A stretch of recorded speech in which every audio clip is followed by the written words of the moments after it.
Комисијата за заштита на конкуренцијата купила 3 мобилни телефони од околу 3400 евра на тендер, чии услови упатувале на конкретен производител и производи. Во набавката на услуги од такси превоз во вредност исто така од над 3400 евра имало ограничување на конкуренцијата и фаворизирање на одредени фирми. Комисијата, чија улога е да се бави со нефер трговски практики, според ревизорскиот извештај, делувала спротивно на законот за јавни набавки. Комисијата не водела ни евиденција за работното време на 25 вработени, како и за изречените глоби.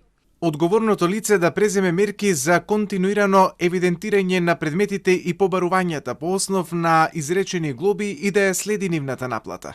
Од комисијата реагираа дека ревизијата е направена за работењето во 2024 година на претходниот состав. Актуелниот состав на комисијата по преземање на функцијата затекна сериозни институционални и организацијски предизвици, меѓу кои голем број нерешени предмети, дел од нив започнати уште во 2017 година.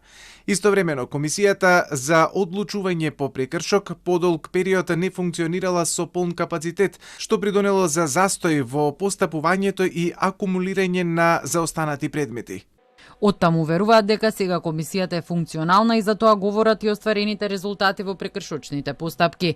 Во 2024 биле изречени 3 решенија за глоби во износ од 32.000 евра. Во 2025 имало 31 решение со глоби од околу 913.000 евра. Во истиот период се наплатени 1,8 милиони евра.